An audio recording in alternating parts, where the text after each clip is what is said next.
BRS working president KTR, YCP అధ్యక్షుడు జగన్మోహన్ రెడ్డి కలయిక పైన బ్లూ బ్యాచ్ తెగ సంబరాలు చేసుకుంటుంది. ఏదో మిన్ను విరిగి మీద పడబోతుంది అన్నట్టుగా తెగ బిల్డప్ ఇస్తుంది. ఆ ఇద్దరి కోసం కొందరు యూట్యూబర్లు పడుతున్న ప్రయాస చూస్తే చాలా జాలేస్తుంది. వాళ్ళు ఎంత గోల పెట్టినా వ్యూస్ మాత్రం పెరగటం లేదట.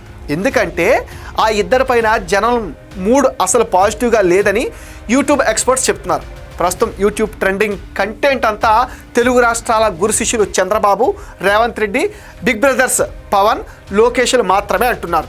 థింక్ పాజిటివ్ అన్నట్లుగా ఏపీలో ముగ్గురు ముఖ్య నేతలు పొరుగు రాష్ట్రాలతో పోటీ పడుతూ యువతకు ఉపాధి కల్పించే ప్లాన్స్తో పరుగులు తీస్తుంటే వైసీపీ నేత జగన్, బీఆర్ఎస్ నేత కేటీఆర్ తీరిగ్గా ఎంజాయ్ చేస్తున్నారు. తమను నమ్ముకున్న వారిని గాలికి వదిలేసి వారు మాత్రం ఎంచక్కా షికారులు చేస్తున్నారు. జగన్ నమ్ముకున్న వారు ఒక్కొక్కరు జైలుకు వెళ్తుంటే కేసీఆర్ను సమర్థించిన వారు వరుసగా ఎన్నికల్లో ఓడిపోతూ కుంగిపోతున్నారు. ఈ పరిస్థితుల్లో వారిద్దరూ చేయాల్సిన పనేంటి? సగటు కార్యకర్తను ఎలా ఆదుకోవాలి అని ముందడుగు వేయాలి కదా.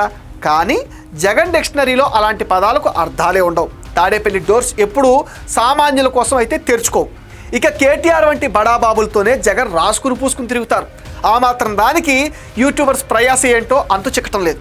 ఆ ఇద్దరిని లేపేందుకు మీరు ఎన్ని జాకీలు పెట్టినా ఉపయోగం లేదు. మీ వ్యూస్ కోసం వేరే కంటెంట్ వెతుక్కుంటే మంచిదని పెద్దలు సలహా ఇస్తున్నారు.